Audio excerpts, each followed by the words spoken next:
வணக்கம். நடந்தது என்ன நிகழ்ச்சிக்கு உங்களை வரவேற்பதில் மகிழ்ச்சி அடைகிறோம்.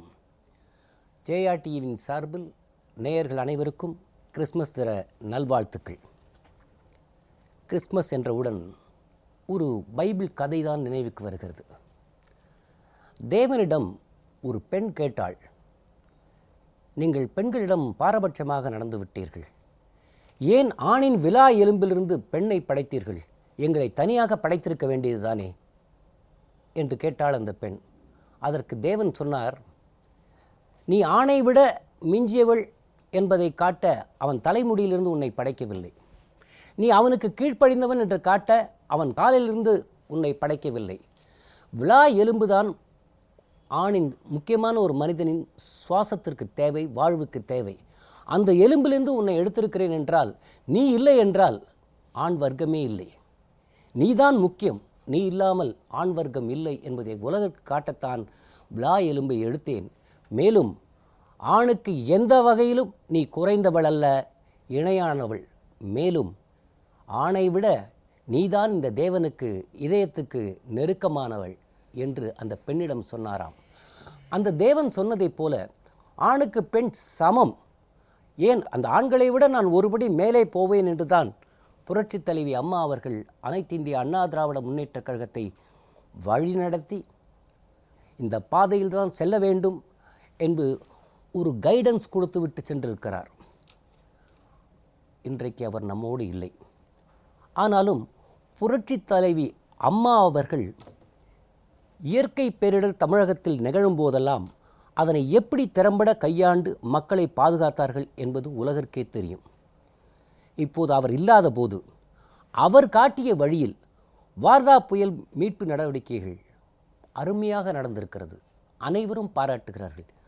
இது குறித்து பேசுவதற்காகத்தான் தமிழக மின்சாரம் மற்றும் மதுவிலக்குத்துறை அமைச்சர் திரு தங்கமணி அவர்கள் இங்கே வந்திருக்கிறார்கள்.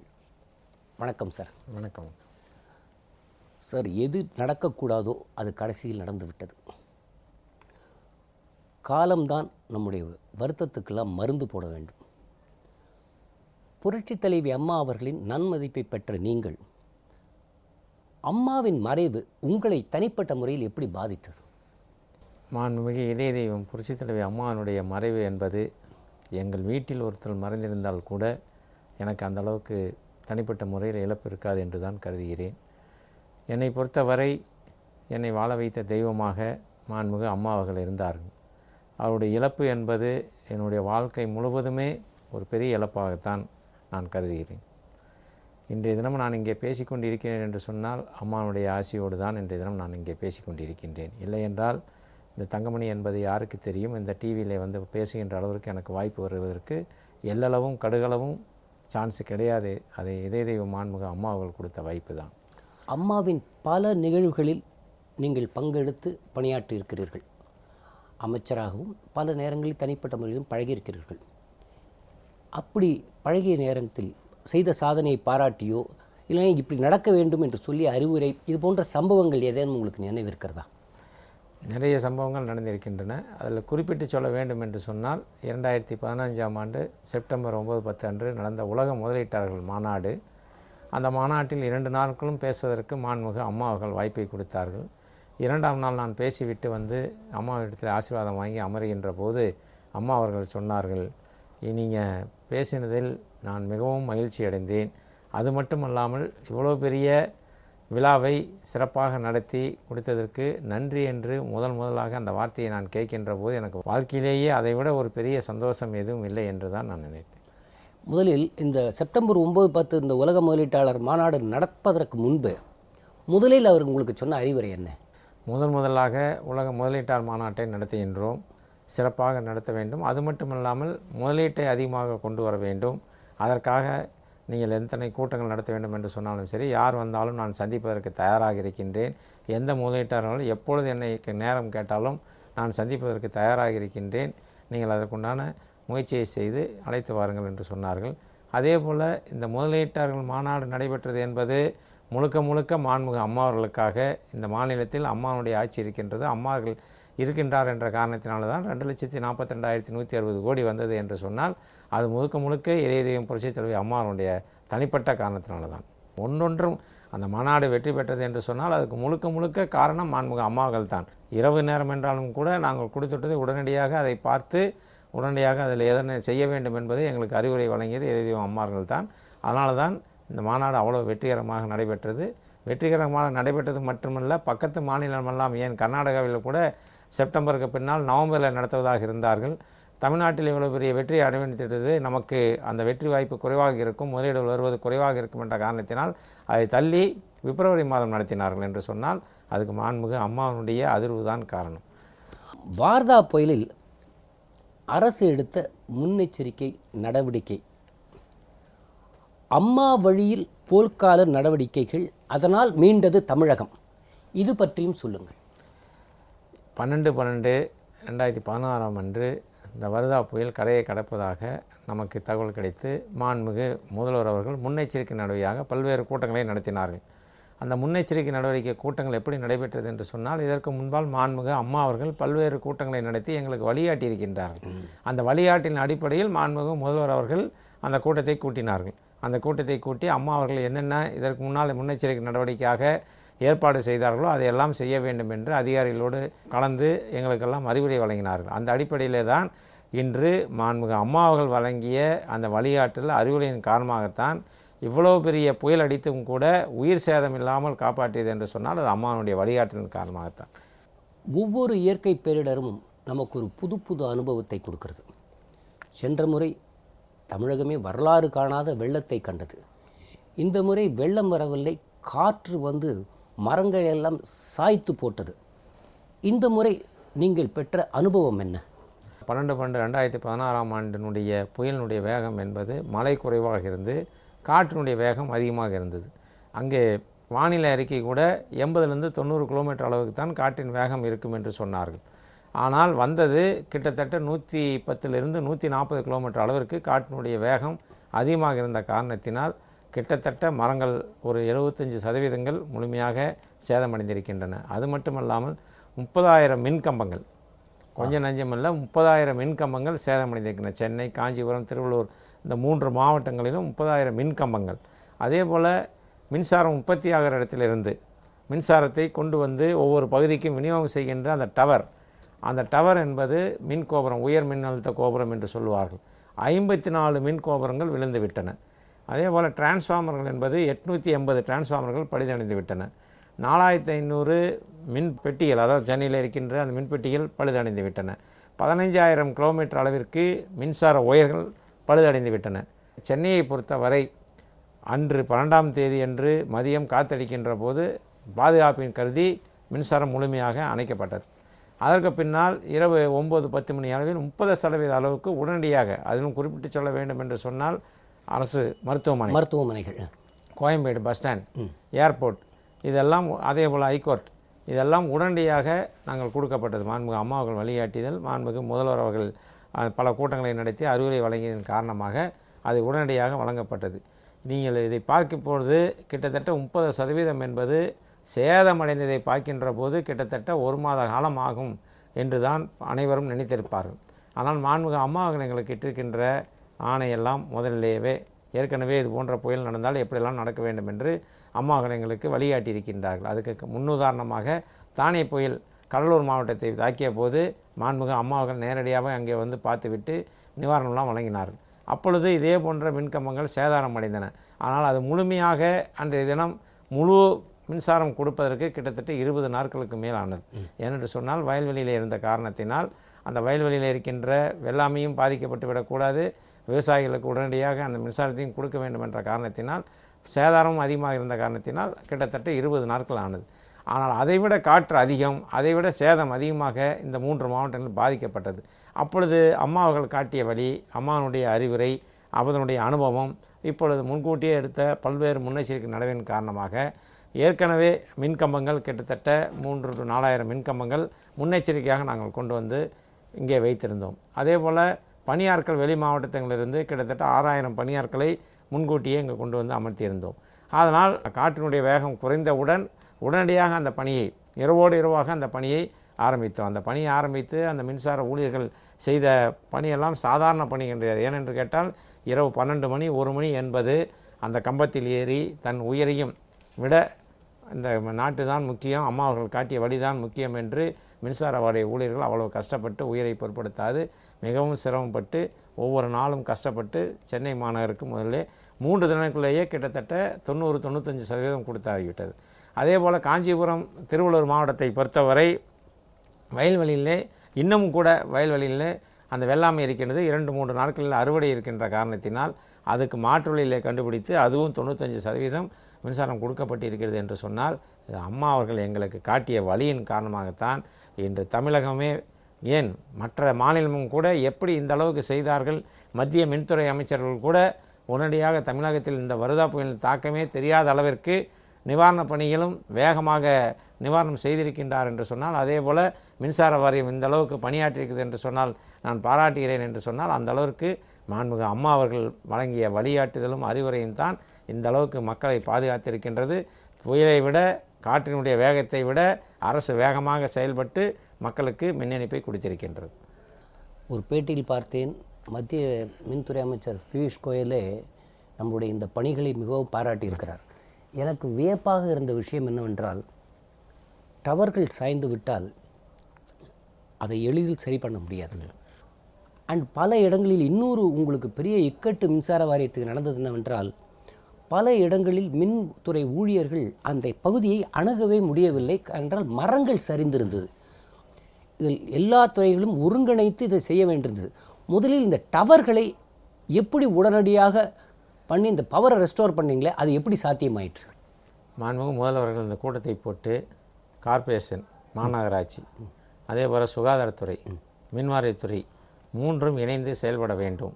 அதே போல் ஒவ்வொரு மாவட்டத்திற்கும் 6 அமைச்சர்களை நியமித்தார்கள். 6 அமைச்சர்கள் நியமித்து அதே போல் சென்னை கார்ப்பரேஷனை பொறுத்தவரை ஒவ்வொரு ஜோனுக்கும் ஒரு IAS ஆஃபீஸர் அவங்களுடைய தலைமையில் ஒவ்வொருத்தரையும் போட்டு அதுக்கு மேலே அமைச்சர்களையும் போட்டு உடனடியாக மரத்தை அகற்ற வேண்டும், போக்குவரத்தை முதல்ல சரி செய்ய வேண்டும் என்று சொல்லி ஒரே நாளில் போக்குவரத்தை சரி செய்தோம். மாண்புமிகு அமைச்சர் பெருமக்களெல்லாம் அந்த பகுதியில் சென்று அதிகாரிகளோடு சென்று இரவு பகல் பாராமல் டிராக்டர் பவர் சா கொண்டு வந்து கட் பண்ணி அதே போல் ஃபயர் சர்வீஸ் எல்லாம் வந்து முதல்ல மெயின் ரோட்டில் இருக்கின்ற மரங்களெல்லாம் அகற்றி போக்குவரத்துக்கு இடைஞ்சல் இல்லாமல் அதை உடனடியாக அகற்றினோம். முதல் நாட்களிலேயே அது நடைபெற்றது. கிட்டத்தட்ட சென்னை கார்ப்பரேஷன் 33,000 தெருக்கள் இருக்கின்றன. 33,000 தெருக்களிலும் மரங்கள் விழுந்து கிடக்கின்றன. போர்க்கால அடிப்படையில் அவ்வளவும் வெளி மாநிலத்திலிருந்து ஜேசிபி, லாரி, பவர்சா, அதே போல் கார்ப்பரேஷனுடைய வெளி மாவட்டங்களிலிருந்து வந்திருக்கின்ற ஊழியர்கள் எல்லாம் வைத்து அமைச்சர் பெருமக்கள், அதிகாரி பெருமக்கள், சுகாதாரத்துறையை சேர்ந்தவர்கள் அனைவரும் ஒருங்கிணைந்து அதை அகற்றி அந்த மின்கம்பங்களையும் சரி செய்தார்கள். அதே போல் அந்த பகுதியில் பாதிக்கப்பட்ட மக்களுக்கு உடனடியாக சுகாதாரத்துறையின் சார்பாக தடுப்பூசியும் போடப்பட்டது. ஏதாவது உடல்நலம் சரியில்லாமல் போயிடக்கூடாது என்பதற்காக, காய்ச்சல் வந்துவிடக்கூடாது என்பதற்காக நிலவேம்பு கஷாயம் கொடுக்கப்பட்டது. இப்படி ஒருங்கிணைந்து செயல்பட்டது. இது அம்மா அவர்கள் எங்களுக்கு ஏற்கனவே அறிவுரை வழங்கியிருக்கின்றார்கள். ஒரு புயல் என்று சொன்னால் எப்படி இருக்கும், எப்படி செயல்பட வேண்டும் என்று ஏற்கனவே அறிவுரை வழங்கியதன் காரணமாக மாண்புமிகு முதல்வர் அவர்களும் அன்றைய தினம் கூட்டத்தை கூட்டி அமைச்சர்களெல்லாம் ஒவ்வொரு மாவட்டத்திற்கும் 6 அமைச்சர்கள் என்று அனுப்பி அதிகாரிகளை அனுப்பி இதெல்லாம் ஒருங்கிணைந்து செயல்பட வேண்டும் என்று சொன்ன காரணத்தினால் கூட்டு முயற்சியின் காரணமாக மக்களுக்கும் பாதிப்பில்லை, மின்சாரத்தினரும் உடனடியாக கொடுக்கப்பட்டது, அதே போல் போக்குவரத்தும் உடனடியாக ரெஸ்டோர் செய்யப்பட்டது என்று சொன்னால் அது ஏற்கனவே அம்மாவர்கள் நமக்கு கொடுத்த அறிவுரையும் வழிகாட்டுதலும் தான். அந்த காலகட்டத்தில் நான் ஒரு செய்தி கேள்விப்பட்டேன். நீங்கள் தலைமைச் செயலகத்துக்கே போகாமல் மின்சார வாரிய அலுவலகத்திலேயே அந்த 4 நாட்கள் உட்கார்ந்து கொண்டே என்னவெல்லாம் காரியம் செய்தீர்கள் அந்த 4 நாள்? அந்த புயலினுடைய வேகம் அதிகரித்த உடனேயே உடனடியாக மாண்புமிகு முதல்வரோடு கலந்து நாங்கள் உடனடியாக மின்சார வாரியத்தை சென்று விட்டோம். அங்கே ஏற்கனவே மின்சார வாரியத்தினுடைய தலைவர் உள்ளிட்ட அதிகாரிகளும் அங்கே வர சொல்லியிருந்தோம். அங்கேயே தான் இருந்தார்கள். இரவு முழுவதும் அடுத்த 3-4 நாட்கள் அங்கேயே இருந்து இருப்பது ஒரே ஒரு டவரில் ஒரு லைன் தான் வந்து கொண்டிருந்தது. அதிலே முக்கியமாக சென்னை மாநகரத்துக்கு கொடுக்க வேண்டும், அத்தியாவசியமாக அரசு மருத்துவமனை கொடுக்க வேண்டும், தனியார் மருத்துவமனையில் கொடுக்க வேண்டும். இதெல்லாம் அங்கே இருந்து கண்காணித்து ஏதாவது ஒரு சின்ன பிரச்சனை வந்து விடக்கூடாது, மக்களுக்கு பாதிப்பு வந்து விடக்கூடாது, மரம் விழுந்து கிடக்கின்றது, டிரான்ஸ்ஃபார்ம் விழுந்து கிடக்கின்றது, ஏதாவது மின்சாரம் குடிக்கின்ற போது மக்களுடைய உயிருக்கு ஏதாவது ஆபத்து வந்து விடக்கூடாது என்பதற்காக அங்கேயே இருந்து மின்வாரிய தலைவர் நாங்கள் உட்பட அங்கேயே இருந்து அந்த பணியாற்றின் காரணமாகத்தான் இவ்வளவு வேகமாக அந்த மின்சார வாரியத்தினுடைய இழப்பை எல்லாம் சீர்கட்டுகின்ற வகையிலும் அதே போல் மின்சாரம் ஒரே நாட்களில் 30%, அடுத்த நாளில் 60%, 4வது நாளில் 95% சென்னை மாநகரத்துக்கு கொடுத்தது என்று சொன்னால் அது மாண்புமிகு அம்மா அவர்கள் காட்டிய வழியின்படி அந்த பகுதியிലേക്ക് வந்து அதிகாரிகளோடு நாமும் அமர்ந்து எந்தெந்த பகுதிக்கு எந்தெந்த பணியாளர்களை அனுப்ப வேண்டும், எவ்வளோ பேரை அனுப்ப வேண்டும், எந்த பகுதி மிக முக்கியமான பகுதி, அதற்கு முதலே முன்னுரிமை கொடுக்க வேண்டும் என்று அங்கே வந்து ஆலோசித்து அது மின்வாரி தலைவருடைய பணியும் மிகவும் சிறப்பான பணியாக அனைத்து அதிகாரிகளும். அதே போல் மின்வாரியத்தை பொறுத்தவரை வெளி மாவட்டங்களிலிருந்து 15,000 பேர் வந்திருந்தாலும் கூட அவங்களை வழிநடத்துவதற்கு அதே போல் சிஇ எஸ்சி என்று ஒவ்வொரு மாவட்டத்திலிருந்தும் அனைத்து அதிகாரிகளும் அழைத்து வந்திருந்தோம். அவர்களும் ஒவ்வொரு பகுதியாக ஒதுக்கி காஞ்சிபுரம் மாவட்டம் என்றால் ஒரு 5-6 சிஇ போட்டோம். அதே போல் திருவள்ளூர் மாவட்டம், சென்னை அவர்களுக்கு பிரித்து கொடுத்து நீங்கள் இந்த பகுதியை பார்க்க வேண்டும், நீங்கள் இந்த பகுதியை பார்க்க வேண்டும் என்று சொல்லி அவர் கையில் ஒவ்வொரு கையிலும் 2,000 பேர் 1,500 பேர் அந்த பணியாளர்களை ஒப்படைத்து இரவு பகல் பாராமல் பாடுபட்டு இருக்கின்றார்கள். அந்த பணியின் காரணமாகத்தான் இவ்வளவு வேகமாக அடித்த புயல் இவ்வளவு வேகமான சேதம் அடைந்ததும் கூட அதைவிட வேகமாக மீட்பு பணிகள் நடைபெற்றிருக்கிறது என்று சொன்னால் அதற்கு மாண்புமிகு அம்மா அவர்கள் வழிகாட்டுதல் தான். இப்பொழுது இந்த வார்தா புயலுக்கு பிறகு நமக்கு ஒரு 2000 மெகாவாட் பற்றாக்குறை வந்து விட்டது என்று ஒரு செய்தி வந்தது. அது எவ்வளவு தூரம் உண்மை? 200% உண்மை இல்லை. ஏனென்று சொன்னால் நான் அதான் ஏற்கனவே சொன்னேன், மின்சாரம் உற்பத்தி ஆகிற இடத்திலிருந்து அந்த மின்சாரம் கொண்டு வருகின்ற பாதை பழுதடைந்து விட்டது. அந்த டவர் கீழே விழுந்த காரணத்தினால் நார்த் சென்னையில் இருக்கிற டவர் விழுந்து விட்டது, காஞ்சிபுரம் மாவட்டத்தில் டவர் விழுந்து விட்டது, திருவள்ளூர் மாவட்டத்தில் டவர் விழுந்தது. இந்த 3 பகுதியை சுற்றியும் மின்சாரம் கொண்டு வர வேண்டும். கொண்டு வருகின்ற பாதையெல்லாம் அடைக்கப்பட்டு விட்டது. அந்த அடைக்கப்பட்ட காலத்தினால் 3-4 நாட்கள் வீடுகளுக்கு மட்டும் மின் இணைப்பு கொடுத்தோம். முதல்ல வீடுகளுக்கு கொடுக்க வேண்டும், ஏனென்றால் குடித நீர் வேண்டும், பள்ளிகளுக்கு குழந்தைகளை அனுப்ப வேண்டும், இது போன்ற அத்தியாவசிய தேவைகள் இருக்கின்ற காரணத்தினால் முதல்ல வீடுகளுக்கு மின்சாரத்தை கொடுத்துருவோம். அதற்கு பின்னால் கமர்ஷியல் என்று சொல்லக்கூடிய கடைகளுக்கு அதே போல் ஐடிகளுக்கு பின்னால் கொடுப்போம் என்று சொல்லி முதல்ல அவர்களுக்கு கொடுத்தோம். அது சென்னை மாநகரை பொறுத்தவரை 3 நாட்கள் முழுமையாக கொடுக்கப்பட்டது. இன்னும் சொல்ல வேண்டும் என்று சொன்னால் 2013ஆம் ஆண்டு விசாகப்பட்டினத்தில் இதே போன்ற ஒரு புயல் தாக்கியது. புயல் தாக்கி 10 நாட்களுக்கு பின்னால் தான் முதலாக விசாகப்பட்டினம் நகரத்திலேயே மின்சாரத்தை பாய்க்கின்றார் என்று சொன்னால் அதைவிட இங்கே சேதம் அதிகம். ஆனால் அதைவிட நாங்கள் அன்றைய தினமே இரவு கிட்டத்தட்ட 30%, அதுவும் அத்தியாவசிய தேவையான அரசு மருத்துவமனைக்கு உட்பட, பஸ் ஸ்டாண்ட் உட்பட, ஏர்போர்ட் உட்பட, ஹைகோர்ட் உட்பட அனைவருக்கும் 30% கொடுத்திருக்கின்றோம் என்று சொன்னால் மாண்புமிகு அம்மா அவர்கள் ஏற்கனவே வழிகாட்டி விட்டு சென்ற காரணத்தினால் அந்த அடிப்படையில் அமைச்சர் பெருமக்களும் மாண்புமிகு முதல்வர் அவர்களும் இரவு பகல் பாராமல் பாடுபட்டதின் காரணமாக இன்று தமிழக மக்களுக்கு புயல் வந்ததே தெரியாத அளவிற்கு நிவாரணமும் அதேபோல் மின்சாரம் கொடுக்கப்பட்டிருக்கின்றது. இந்த பற்றாக்குறை என்பது கிடையவே பற்றாக்குறை இல்லை, அதிகமாகவே எங்ககிட்ட மின்சாரம் இருக்கின்றது. அதை வேண்டுமென்றே எதிர்க்கட்சிகள் வேண்டுமானால் பொய் பிரச்சாரம். என்னவென்றால் நாங்கள் 2-3 நாட்கள் வீடுகளுக்கு மட்டும் கொடுக்க வேண்டும். ஏனென்றால் இந்த உயர்மின்த கோபுரத்தின் வாயிலாக வருகின்ற மின்சாரம் கொண்டு வர்றதுக்கு வழி இல்லாத காரணத்தினால் முதல்ல வீடுகளுக்கு கொடுக்க வேண்டும் என்பதற்காக அந்த 3-4 நாட்கள் வீடுகளுக்கு மட்டும் கொடுத்தோம். உடனே எதிர்க்கட்சிகளெல்லாம் மின்சார பற்றாக்குறை, அதனால தான் கமர்ஷியலுக்கும் ஐடிக்கும் கொடுக்க மறுக்கின்றார்கள் என்றெல்லாம் ஒரு தவறான பிரச்சாரத்தை செய்தார்கள். ஆனால் அடுத்த 2 நாட்களிலேயே அந்த மின்சாரம் முழுமையாக கடைகளுக்கும் ஐடிகளுக்கும் ஹெச்டி லைன் சொல்லக்கூடிய எல்லாருக்கும் கொடுத்து விட்ட காரணத்தினால் இன்றைய தினம் கிட்டத்தட்ட 20ஆம் தேதி அன்று சென்னை பொறுத்தவரை அதிகபட்ச தேவை 3000 மெகாவாட். 21ஆம் தேதி காலையில் நாங்கள் பார்க்கின்ற போது 2966 மெகாவாட் மின்சாரம் சென்னையில் பயன்படுத்தப்பட்டிருக்கிறது என்று சொன்னால் எங்கே மின்வெட்டு, எங்கே பற்றாக்குறை?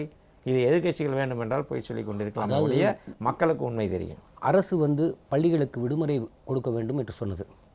அன்று பலருக்கு உங்கள் செல்ஃபோன்களை புயல் வந்தால் மின்சாரம் நம்ம கட் செய்ய வேண்டியிருக்கும், அதனால் உங்கள் செல்ஃபோனை சார்ஜ் செய்து கொள்ளுங்கள், தண்ணீர் பிடித்து கொள்ளுங்கள், குழந்தைகளை வெளியே அனுப்பாதீங்கள். இப்படியெல்லாம் நாம் இத்தனை முன்னெச்சரிக்கை நடவடிக்கை எடுத்தும் முன்னெச்சரிக்கை நடவடிக்கை சரியாக எடுக்கவில்லை என்று எதிர்க்கட்சிகளின் விமர்சனம் குறித்து நீங்கள் எப்படி பார்க்கிறீர்கள்? குறிப்பாக திமுக பொதுவாக எதை செஞ்சாலும் திமுக குறை சொல்வது தான் அவருடைய பழக்கம்.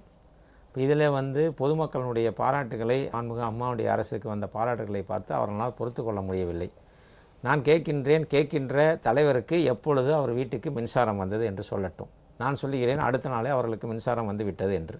அவர்கள் நிவாரணப் பணி செய்யவில்லை, அதே போல் மின்சாரம் கொடுக்கவில்லை என்று சொன்னால் அவர்கள் அதை அனுபவபூர்வமாக பார்த்து கொண்டிருக்கின்றார்.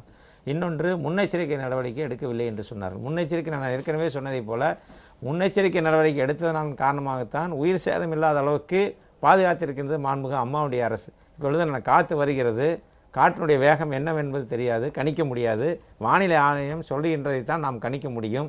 அவர்கள் சொல்வதைப் போல என்ன கம்பத்தை கட்டி பிடிச்சி நிற்க முடியுமா, மரத்தை கட்டி பிடிச்சி உழுவாமல் பாதுகாக்க முடியுமா? மக்களை தான் பாதுகாக்க முடியும். முன்னெச்சரிக்கை நடவடிக்கை எடுத்தாலும் உயிர் சேதம் இல்லாமல் பாதுகாப்பது தான் அரசினுடைய கடமை. அதைத்தான் மாண்புமிகு அம்மாவுடைய அரசு செஞ்சிருக்கின்றது. அதற்கு பின்னால் இப்போ செல்ஃபோன் நீங்கள் சொன்னீங்க சார்ஜ் போட்டுக்குன்னு, முதல்லையே மாண்புமிகு முதல்வர் அவர்கள் கூட்டம் போட்டு செல்ஃபோன் டவர்லாம் வந்து நீங்கள் ஜென்ரேட்டர் வச்சுக்கங்கன்னாங்க. அதே மாதிரி பப்ளிக்கு நீங்கள் சார்ஜ் வச்சுக்கங்கன்னாங்க. இன்னும் உண்மையை சொல்லப்போனால் அரசு 30,000 கம்பங்கள் 54 மின் கோபுரங்கள் விழுந்து அதை சரி செய்து இன்றைக்கி முழுமையாக மின்சாரம் கொடுத்திருக்கின்றது. ஆனால் ஒரு சில செல்ஃபோன் டவர்கள் இன்னும் முழுமையாக செயல்படவில்லை. தனியார் அந்த அளவுக்கு இருக்கின்றார்கள். ஆனால் மின்சாரம் அவர்களுக்கு அடுத்த நாளே கொடுத்தாகிவிட்டது. அவர்கள் பொய் சொல்லலாம், மின்சாரம் கொடுக்கவில்லை அதனால் டவர்களை என்று சொல்லலாம். அது 100க்கு 200% தவறு. செல் டவருக்கு எல்லாத்துக்கும் மறுநாளே மின்சாரம் கொடுக்கப்பட்டு விட்டது. ஆனால் ஒரு சிலர் அவர் சரியான வேலை செய்ய முடியாமல் என்றால் அவ்வளோ சேதாரம் அவங்களுக்கு. அதை அவர்கள் ஆட்களை கொண்டு வந்து செய்வதற்கு அவர்களுக்கு தடையாக இருக்கின்றது. அவர்கள் ஒரு கோபுரம் 2 கோபுரம் செய்வதற்கே இவ்வளோ கஷ்டப்படுகிறார்கள் தனியார் என்று சொன்னால், மாண்புமிகு அம்மாவுடைய அரசு 54 மின் கோபுரங்கள் விழுந்து அதை உடனடியாக சரி செய்து மின்சாரம் வழங்கியிருக்கிறது என்று சொன்னால் எதிர்க்கட்சிகள் இதை பார்த்து அவர்களால் பாராட்ட முடியாது. ஏதாவது குறை சொல்லித்தான் ஆக வேண்டும். அதற்காக குறை சொல்லுகின்றால் இதை குறை சொல்வதை பார்த்து மக்கள் நினைப்பார்கள், இவ்வளோ வேகமாக மாண்புமிகு அம்மாவுடைய அரசு பணியாற்றி மின்சாரம் கொடுத்திருக்கின்றது, இதை எதிர்க்கட்சிகள் விமர்சனம் செய்கிறார் என்று சொன்னால் இது வேண்டுமென்றே அவர்கள் செய்கிறார் என்று அவர்களுக்குத்தான் அது பாதிப்பை ஒழிய மாண்புமிகு அம்மாவுடைய அரசுக்கு எந்த பாதிப்பும் கிடையாது. இல்லை, நீங்கள் செய்த வேகத்தை பார்க்கும்பொழுது அம்மா இல்லையே தவிர உணர்வோடு தான் நீங்கள் பணியாற்றினீர்கள். ஆனால் சென்னையில் 95% மேல் சட்டென்று வந்துவிட்டது. ஆனால் இப்போ இந்த திருவள்ளூர் காஞ்சிபுரம் மாவட்டத்தில் சற்று தாமதமானதற்கு இயல்பான காரணம் என்ன? சென்னை மாநகரத்தை பொறுத்தவரை அந்த ஒடிந்து விழுந்த மரங்களை எடுத்தவுடன் உடனடியாக அந்த பணியில் எடுக்க முடிஞ்சது.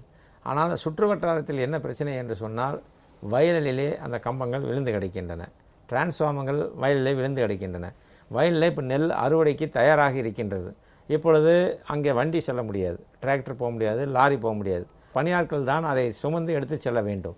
அப்படி சுமந்து எடுத்து செல்கின்ற போது அந்த வயலில் இருக்கின்ற அந்த நெற்கள் முழுவதும் சேதமடைந்து விடும் என்ற காரணத்தினால் அந்த பொதுமக்கள் எங்களுக்கு 2-3 நாள் காலங்கள் பரவாயில்ல, சுற்றி எங்களுக்கு கொடுத்து விடுங்கள், முழுமையாக சரி செய்ய வேண்டும் என்றால் நாங்கள் அறுவடை செய்ததற்கு பின்னால் நீங்கள் அதை சரி செய்து கொள்ளுங்கள் என்று சொன்னார்கள். அதை வைத்து தான் எதிர்க்கட்சிகள் அரசியல் செய்கின்றார்கள். ஆனால் அவர்களுக்கு முழுமையாக மாற்றுப்பாதையின் வழியாக மின்சாரம் கொடுக்கப்பட்டு இருக்கின்றது. இப்பொழுது கூட ஏதாவது டிவியில் எடுத்து காட்டுவார்கள், பேப்பரில் போடுவார்கள், வயல்வெளியிலே கிடைக்கின்றது, இன்னும் சரி செய்யவில்லை என்று. அது சரி செய்யவில்லை என்று அர்த்தமில்லை, வேறு வழியிலே அவர்களுக்கு மின்சாரம் கொடுக்கப்பட்டிருக்கின்றது.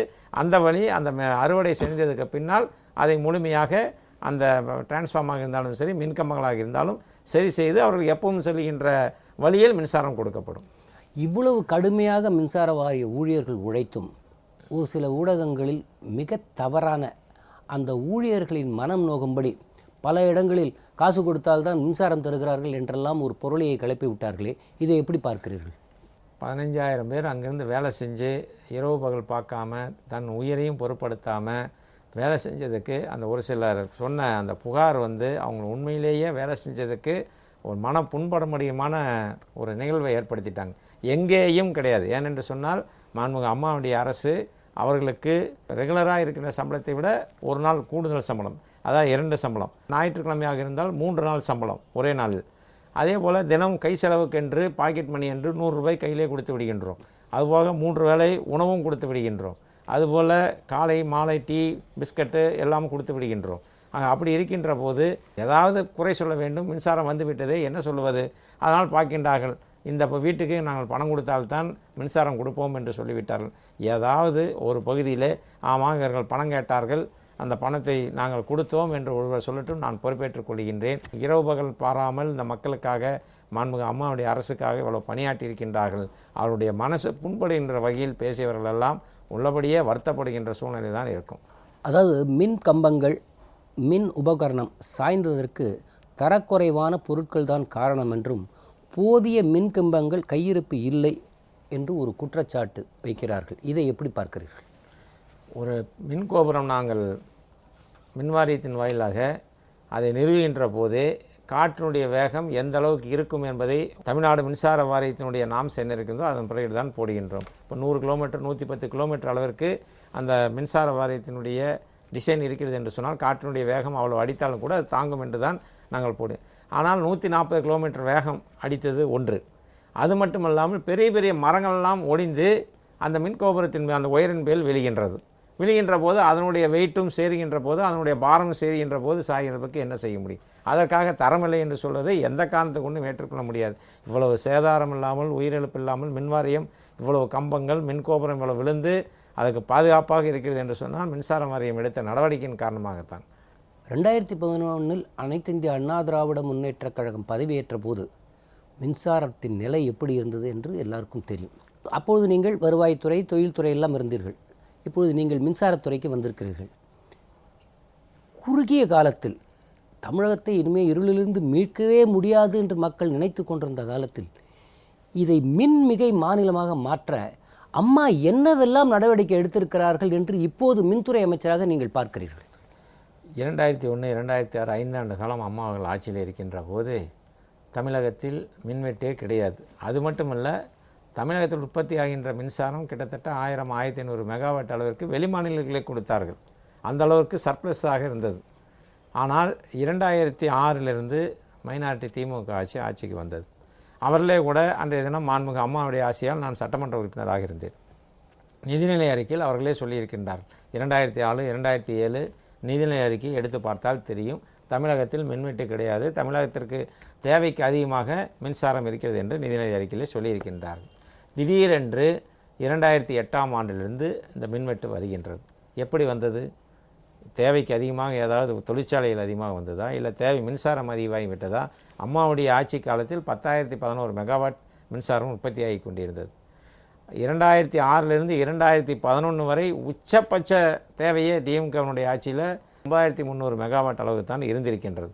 அப்போ இன்னும் 700 மெகாவாட் அதிகமாக தான் இருந்திருக்க வேண்டும். ஆனால் மின் பற்றாக்குறை கிட்டத்தட்ட தொழிற்சாலைகளுக்கு பகல் நேரங்களில் 40%, பீக் ஹவர்ஸ் என்று சொல்வார்கள், மாலை 6 மணியிலிருந்து 10 மணி வரை 90% மின்வெட்டை அறிவித்தது மைனாரிட்டி திமுக அரசு. 2008 2011 வரை 3 ஆண்டு காலம் அவருடைய ஆட்சி காலத்திலே இது போன்று தான் இருந்தது. நான் திருப்பி கேட்பதெல்லாம் அவர்கள் சொல்லுகின்றார்கள், எப்படி 10,000 மெகாவாட் அளவுக்கு இருந்த மின்சாரம் அம்மாவுடைய ஆட்சி காலத்தில் உங்களுடைய ஆட்சி காலத்தில் குறைந்ததுக்கு என்ன காரணம்? சரியான மெயின்டெனன்ஸ் கிடையாது, உற்பத்தி சரியாக செய்யவில்லை. அது மட்டுமல்லாமல் கிட்டத்தட்ட கோல்லிருந்து எல்லாமே தரமில்லாமல் வாங்கியதும், அதே போல் மெட்டீரியல்ஸ் ஸ்பேர் பார்ட்ஸ் எதுவுமே தரமில்லாமல் வாங்கியது, அதே போல் கொண்டு வருகின்ற பாதை அதிகப்படுத்தாதது, டிரான்ஸ்ஃபார்மர்கள் இது போன்ற சப்ஸ்டேஷன்களை அதிகமாக உருவாக்குவதன் காரணமாக சரியான பராமரிப்பு இல்லாத காரணத்தினால் செயற்கையாக உருவாக்கப்பட்டது தான் திமுக ஆட்சிகள் மின்வெட்டு. அவர்களாகவே அந்த மின்வெட்டை உருவாக்கி விட்டார்கள். இப்போ 10,000 மெகாவாட் உற்பத்தி ஆகிற இடத்தில் 8,000 மெகாவாட் அளவுக்கு தான் மின் உற்பத்தி ஆகியது என்று சொன்னால் 2,000 மெகாவாட் ஷார்ட்டேஜ் தான் இருக்கும். அதுதான் அவருடைய ஆட்சி காலத்தில் இருந்தது. அது அவர்களுடைய முறையான கவனிப்பு இல்லாத காரணத்தினால், பராமரிப்பு இல்லாத காரணத்தினால், நிர்வாக சீர்கேட்டின் காரணமாக, லஞ்ச ஊழலின் காரணமாக அன்று சீரடைந்து தமிழக மக்கள் பாதிக்கப்பட்டார். அதைத்தான் இன்றைய தினம் இவ்வளோ வேகமாக புயல் அடித்து கிட்டத்தட்ட ஒரு நாட்களிலே 30%, அடுத்த நாட்களில் 60%, அதுக்கு அடுத்த நாட்களில் 80%, 4வது நாட்கள் 100% கொடுத்து விட்டோம். 2011 ஆட்சிக்கு வந்தவுடன் சட்டமன்றத்தை சொன்னார்கள், சிறிது காலம் 2 ஆண்டு காலம் பொறுத்து கொள்ளுங்கள், நான் மீண்டும் தமிழகத்தை மிகை மாநிலமாக நான் உருவாக்கி காட்டுவேன் என்று சொன்னார்கள். அதே போல் இரவு பகல் என்று பாராமல் அம்மாவர்கள் அந்த மின்சார வாரியத்திற்கு என்னென்ன நிதியுதவிகள் செய்ய வேண்டுமோ, என்னென்ன திட்டங்கள் கொண்டு வர வேண்டுமோ அந்த திட்டங்கள்லாம் கொண்டு வந்து 2 ஆண்டு காலத்திலேயே கிட்டத்தட்ட கொண்டு வந்து விட்டார்கள். 2015 மின்வெட்டே இல்லை என்ற நிலைமையை உருவாக்கி, அதுபோக நமக்கு தேவைக்கு மேல் அதிகமாக இருக்கிற என்ற நிலைமையை அம்மாவர்கள் உருவாக்கி காட்டார் என்று சொன்னால், இது முழுக்க முழுக்க மாண்புமிகு அம்மாவர்களால், திறமையினால், அவருடைய நிர்வாகத்துக்கு கிடைத்த பரிசுதானே ஒழிய இனிமேல் எப்பொழுதுமே தமிழகத்தில் மின்வெட்டே இல்லாத நிலைமையை அம்மாவர்கள் உருவாக்கி சென்று விட்டார்கள். இன்றைக்கி மின்சார உற்பத்தி மட்டும் இல்லாமல் இந்த டான்ஜெட்கோ இயங்கும் விதமும் மாடர்னைஸ் செய்யப்பட்டதும் அருமையாக இருக்கிறது என்று சொல்கிறார்களே, அப்படி என்னவெல்லாம் மாறுதலை டான்ஜெட்கோவில் அம்மா செய்திருக்கிறார்கள்? அதுதான் நான் நிர்வாக திறமைக்கு காரணம் என்று சொன்னேன். ஒரு ஒயர் வந்துருச்சுன்னா நீங்கள் அந்த மேனுவலாக தான் போய் பார்க்கணும், எங்கே வந்திருக்குன்னு நடந்தே போய் பார்த்துட்ருக்கணும், கிலோமீட்டர் கணக்கில் பார்க்கணும். அம்மா அவர்கள் நமக்கு அந்த டான்ஜெட்கோவுக்கு பல்வேறு மின்சாதனங்களை வழங்கின வாழ்வாக ஒரு கிலோமீட்டருக்குள்ளேயே எந்தளவு இடத்தில் பழுது ஏற்பட்டிருக்கிறது என்பதை கண்டுபிடிக்கின்ற அளவிற்கு அம்மா அவர்கள் அதை செய்து கொடுத்தார்கள். ஒன்று, இப்போ நம்ம அண்டர் கிரவுண்ட் கேபிள் சென்னை நகரில் போட்டிருக்கின்றோம். அந்த கேபிளில் ஏதாவது ஒரு இடத்தில் ஃபால்ட் ஆகிவிட்டது என்று சொன்னால் நாம் நிலத்தை தோண்டி தான் பார்க்க வேண்டும். அதற்கு அம்மா அவர்கள் ஒரு மிஷினை வழங்கியிருக்கின்றார்கள். அது கிட்டத்தட்ட ஒரு 100 மீட்டர் 200 மீட்டருக்குள்ளே எந்த இடத்துல பழுதாயிருக்குங்கிறத காட்டி கொடுக்கும். அதுக்கு பின்னால் நம்ம அந்த இடத்த ஐடென்டி பண்ணி அந்த தோண்டி அதை உடனடியாக அந்த பணியை செய்து கொடுக்கிற அளவுக்கு மின்சார வாரியத்திற்கு நவீன முறையில் என்னென்ன செய்ய வேண்டுமோ அத்தனையும் மாண்புமிகு அம்மா அவர்கள் வழங்கிய காரணத்தினால தான். அது மட்டுமல்ல, மாண்புமிகு அம்மா அவர்கள் 1912 என்ற ஒரு நம்பரை கொடுத்து யார் வேண்டுமானால் உடனடியாக டோல் ஃப்ரீ நம்பர் கொடுத்திருக்கின்றார்கள். அதே போல் எங்களுடைய இல்லத்திலும் மாண்புமிகு அம்மா அவர்கள் கட்டளையிட்டிருந்தார்கள். அப்பொழுதே ஒரு ஃபோனை வைத்து 24 மணி நேரம் அங்கே பணியாட்களை அமைத்து வருகின்ற ஃபோன்களை எடுத்து உடனடியாக மக்களுக்கு சேவை செய்ய வேண்டும் என்று அம்மா அவர்களை அறிவித்து அங்கேயும் இயங்கி கொண்டிருக்கின்றது. சப்ஸ்டேஷனாக இருக்கட்டும், இன்றைக்கி உற்பத்தி நிலையமாகட்டும், இன்றைக்கி வெளி மாநிலத்திலிருந்து மின்சாரம் கொண்டு வர வேண்டும் என்று சொன்னால் மின்பாதை வேண்டும். அவர்கள் மத்தியிலேயும் ஆட்சி, மாநிலத்திலும் அவருடைய ஆட்சி. ஏன் வெளி மாநிலத்திலிருந்து கொண்டு வருகின்ற மின்பாதையை ஏற்படுத்தியிருக்கலாமே, ஆனால் இல்லை. ஆனால் மாண்புமிகு அம்மா அவர்கள் பல முறை பிரதமரை சந்திக்கின்ற போதும் சரி, பல முறை கடிதங்கள் எழுதி இன்று 765 கிலோவாட் என்று சொல்லக்கூடிய அந்த மின்பாதையை 3 பாதை தமிழகத்திற்கு வந்திருக்குது என்று சொன்னால் அதற்கு மாண்புமிகு அம்மா அவர்கள் தான் எடுத்த காரணம். தொழில் வளர்ந்து கொண்டே இருக்கின்றது, வீடுகள் வந்து கொண்டே இருக்கின்றன. அதே போல் கட்டுமான தொழிலும் நன்றாக இருக்கின்ற காரணத்தினால் மின் தேவை அதிகமாக இருக்கிறது. இன்றைய தேவையில் கிட்டத்தட்ட 29/4/2016 ஆண்டு 15,343 மெகாவாட் அளவிற்கு தமிழகத்தில் தேவை இருந்திருக்கிறது. அந்த தேவையை பூர்த்தி செய்த அரசு மாண்புமிகு அம்மாவுடைய அரசு. ஆனால் அவருடைய ஆட்சி காலத்தில் 10,000 மெகாவாட்டு கூட பூர்த்தி செய்ய முடியவில்லை. நிறைய திட்டங்களை அம்மா அவர்கள் இந்த மின்சார வாரியத்திற்கு இனிமேல் தமிழகத்தில் மின்வெட்டே இருக்கக்கூடாது என்பதற்காக தனி கவனம் செலுத்தி பல்வேறு திட்டங்களை கொண்டு வந்திருக்கின்றார். அடுத்ததாக கட்சி பொதுச் செயலாளராக யார் வர வேண்டும் என்று நீங்கள் விரும்புகிறீர்கள்? கட்சி பொதுச் செயலராக சின்னமாக வர வேண்டும் என்பதில் நாங்கள் முதல் நாளே அம்மா கட்சியும் ஆட்சியும் காப்பாற்ற வேண்டும் என்று மாண்புமிகு சின்னம்மா அவர்களிடத்தில் நாங்கள் கோரிக்கை வைத்தோம். இப்பொழுது தமிழ்நாடு முழுவதும் இருக்கின்ற ஒட்டுமொத்த கட்சிக்காரனுடைய 1.5 கோடி தொண்டர்களுடைய கோரிக்கை சின்னம்மா அவர்கள் பொதுச் செயலாளராக வர வேண்டும், இந்த கட்சியும் ஆட்சியும் காப்பாற்ற வேண்டும் என்பது தான் எங்களுடைய கோரிக்கை. சின்னம்மா அவர்களிடம் நீங்கள் கோரிக்கை வைத்தபோது என்ன சொன்னார்கள்? சின்னம்மா அவர்கள் நான் யோசித்து சொல்கிறேன் என்று சொன்னார்கள். ஏனென்றால் அப்பொழுது அம்மாவுடைய கஷ்டத்தை இருக்கிறார்கள். அப்பொழுது நாம் பேசுவதற்கு அம்மா அவர்கள் அழுது கொண்டே இருந்த காரணத்தினால் அவர்களிடத்தில் நாங்கள் பதிலை எதிர்பார்ப்பதை விட எங்களுடைய எண்ணங்களை அவர்களிடத்தில் தெரியப்படுத்தினோம். மூத்த அமைச்சர்களெல்லாம் சென்று சின்னம்மா அவர்களை பார்க்கின்ற போதே அப்பொழுதே சொன்னோம், அம்மா அவர்களை கட்சியை காப்பாற்ற வேண்டும், ஆட்சியை காப்பாற்ற வேண்டும் என்றால் நீங்கள் உடனடியாக பொதுச்செயலாளராக வர வேண்டும். அப்பொழுதுதான் கட்சி கட்டுக்கோப்பாக இருக்கும். எதிர்க்கட்சிக்கு இடம் கொடுக்காமல் நம் கட்சி எப்பொழுதுமே கட்டுக்கோப்பாக இருக்கின்ற கட்சி. அம்மா அவர்கள் நமக்கு வழிகாட்டியது இராணுவ கட்டுக்கோப்போடு இருக்கின்ற இயக்கம் எதுவென்று சொன்னால் அனைத்து இந்திய அண்ணா திராவிட முன்னேற்ற கழகம் என்று அம்மா அவர்கள் நமக்கு காட்டிவிட்டு சென்றிருக்கின்றார்கள். அந்த அடிப்படையிலே நீங்கள் பொதுச்செயலாளராக வேண்டும் என்று நாங்கள் அன்றைய தினமே சொன்னோம். லட்சம் கோடிக்கணக்கான உலகத் தமிழர்களுக்கு தலைவியாக இருக்கிற அவர்களின் பாராட்டுதலை பெற்ற ஒரு செரிஸ்மேட்டிக் பாப்புலர் சீஃப் மினிஸ்டர். அவரை அப்போலோ போன்ற ஒரு தனியார் மருத்துவமனையில் சிறந்த வல்லுநர்கள் டாக்டர்கள் பார்த்து கொண்டிருக்கிறார்கள். அங்கே எய்ம்ஸ் டாக்டர்கள் பார்க்கிறார்கள், லண்டன் டாக்டர் வந்து பார்த்திருக்கிறார், சிங்கப்பூர் நிபுணர்கள் வந்திருக்கிறார்கள். இத்தனைக்கும் பிறகு சில சமூக வலைதளங்களில் அம்மாவின் மரணம் குறித்து விமர்சனங்களை வைக்கிறார்களே, அதை நீங்கள் எப்படி பார்க்கிறீர்கள்? இப்போ கட்டுக்கோப்போடு அனைத்து இந்திய அண்ணா திராவிட முன்னேற்ற கழகம் இருக்கின்றது. சின்னம்மா அவர்களை பொதுச்செயலாளராக வர வேண்டும் என்று அனைத்து மாவட்டங்களும் அனைத்து தொண்டர்களும் ஏற்றுக்கொண்டு விட்டார்கள். அதை அவர்களால் ஏற்றுக்கொள்ள முடியவில்லை. எப்படியாவது இந்த இயக்கத்தை உடைக்க வேண்டும், இந்த இயக்கத்தில் எப்படியாவது உடைத்து மீண்டும் ஏதாவது குறுக்கோளில் நாம் வர முடியுமா என்று பார்த்தார்கள். அதற்கு வழி இல்லாமல் போய்விட்டது. அதனால் தேவையில்லாமல் அவர்கள் ஆரம்ப காலத்திலிருந்தே தேவையில்லாத ஒரு பொய் பிரச்சாரத்தை செய்து கொண்டிருந்தால் அதை செய்து கொண்டிருக்கிறார். அப்படி பொய் பிரச்சாரம் செய்து தான் கடந்த சட்டமன்ற தேர்தலில் அதையும் மீறித்தான் மாண்புமிகு அம்மா அவர்கள் 6வது முறையாக தொடர்ந்து 2வது முறையாக முதலமைச்சரானார்கள். அதுபோன்ற வீண் பிரச்சாரங்களை மக்கள் நம்ப மாட்டார்கள். கிட்டத்தட்ட 30 ஆண்டு காலம் தன்னுடைய குடும்பத்தை விட்டு அம்மாவுக்காக எல்லாத்தையும் அவங்களெல்லாம் ஒதுக்கிட்டு அம்மாவோடவே இருந்தாங்க. அனைத்து கஷ்ட நஷ்டங்களையும் பார்த்துருக்கின்றார்கள். அம்மாவுக்காக எவ்வளவோ சேவை செய்திருக்கின்றார்கள்.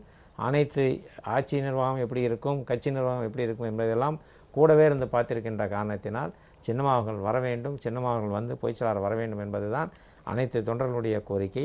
இதை பொறுக்க முடியாமல் எல்லாம் ஒட்டுமொத்தமாக இருக்கின்றார்கள், இவர்களெல்லாம் ஒற்றுமையாக இருக்கின்றார்கள், நாம் என்னவோ நினைத்தோம் எப்படியாவது உடைந்து விடும், அமைச்சர்கள் ஒரு பக்கம் சென்று விடுவார்கள், சட்டமன்ற உறுப்பினர்கள் ஒரு பக்கம் சென்று விடுவார்கள், கழக பொறுப்பாளர்கள் ஒரு பக்கம் சென்று விடுவார்கள் என்றெல்லாம் கனவு கண்டார்கள். அவர்களுடைய கனவு பகல் கனவாக போய்விட்டது. பலிக்காத காரணத்தினால் விமர்சனங்களை செய்து கொண்டிருக்கின்றார்கள். அதை மக்கள் ஏற்றுக்கொள்ள மாட்டார்கள், கழகத்தினரும் ஏற்றுக்கொள்ள மாட்டார்கள். அம்மா வந்து தலைவர் இறந்ததுக்கு பின்னால் அம்மாவையும் இதே போன்று தான் திட்டினார்கள். இதே போன்று தான் ஏதாவது செய்ய முடியுமா என்று பார்த்தார்கள். ஆனால் இப்பொழுது அதற்கெல்லாம் இடமில்லாமல் அம்மா அவர்கள் இராணுவ கட்டுக்கோப்போடு இந்த இயக்கத்தை வைத்திருக்கின்றார் என்பதற்கு எடுத்துக்காட்டு தான் அம்மா அவர்கள் இறுதி ஊர்வலத்திலும் ஒரு சிறிய சம்பவம் கூட இல்லை, தமிழ்நாடு முழுவதும் இல்லை. அதற்கு பின்னாலும் அனைத்தும் ஒருமுகமாக இருந்து சின்னம்மா அவர்கள் தான் பொதுச்செயலாளராக வர வேண்டும் என்பதில் ஒருமித்த கருத்தோடு இருக்கின்ற காரணத்தினால் அவர்களால் பொறுத்து கொள்ள முடியாமல் இது போன்று செய்து கொண்டிருக்கின்றார். அதாவது புரட்சித் தலைவி அம்மா அவர்களின் இல்லத்தில் போலீஸ் பாதுகாப்பு போடப்பட்டிருக்கிறது. இதை நீக்காவிட்டால் நான் சட்டப்படி நடவடிக்கை எடுப்பேன் என்கிறார் ஸ்டாலின். இதை நீங்கள் எப்படி பார்க்கிறீர்கள்? இன்றைக்கி லட்சக்கணக்கான மக்கள் தினந்தோறும் வருகிறார்கள். அவர்களுக்கு பாதுகாப்பு கொடுக்க வேண்டும். அவர்களை பாதுகாப்பாக அந்த வீட்டில் சென்று அம்மாவனுடைய படத்திற்கு அஞ்சலி செலுத்திவிட்டு வருகிறார்கள். அவர்களுக்கு பாதுகாப்பு கொடுப்பதற்காக காவல்துறை இருக்கிறது. மக்களுக்கு பாதுகாப்பு கொடுப்பதற்காகத்தானே காவல்துறை இருக்கின்றது. இன்றைய தினம் அங்கே நினைவில்லத்திலே பார்ப்பீர்கள் என்றால் அதை பார்த்துவிட்டு அப்படியே இங்கே வருகிறார்கள். எல்லோரும் வாகனத்தில் வருகின்றார்கள். அந்த வாகன நெரிசல் ஏற்படுகின்றது, போக்குவரத்து நெரிசல் ஏற்படுகின்றது. மக்களும் பாதுகாப்பாக வந்து செல்ல வேண்டும். அந்த கோயிலை, அந்த தெய்வத்தை பார்ப்பதற்காக வருகின்றவர்களுக்கு பாதுகாப்பு கொடுப்பதில் என்ன தவறு? அதை போய் ஒரு குற்றம் சொல்கிறார் என்று சொன்னால் அவருடைய குறுகிய மனப்பான்மை எந்த அளவுக்கு இருக்கும் என்பதை நீங்கள் நினைத்து பாருங்கள். எதிலையுமே வெற்றி பெற முடியாதவர்கள் இதிலேயாவது ஏதாவது பண்ண முடியுமா என்று பார்த்து கொண்டிருக்கின்றார். அம்மா எல்லா வகையிலும் உங்களுக்கு ஒரு நல்ல வழிகாட்டுதலை, ஒரு நல்ல பாதையை போட்டு கொடுத்துருந்தால் நாங்களே வியந்து போகிற அளவிற்கு அம்மா இல்லாத போது கூட நீங்கள் இந்த பேரிடரின் மீட்பு பணிகளை மிக அருமையாக செய்தீர்கள். சாலைகளெல்லாம் சுத்தமாகிவிட்டது. இவ்வளவு துரிதமாக நடந்து விட்டதா? அம்மா இருந்தால் எப்படி வேகமாக நடக்குமோ அப்படி ஒரு வேகத்தில் நடந்திருக்கிறது. இதையெல்லாம் நேயர்களுக்கு ஒரு அமைச்சர் மூலமாக சொல்ல வேண்டும் என்பதற்காக உங்களை அழைத்தோம். உங்கள் நேரத்தை எங்களோடு பகிர்ந்து கொண்டதற்காக மிக்க நன்றி. வணக்கம். நன்றி. அனைவருக்கும் கிறிஸ்துமஸ் வாழ்த்துக்கள். நேயர்களே, மீண்டும் நடந்தது என்ன நிகழ்ச்சியில் நாம் சந்திப்போம்.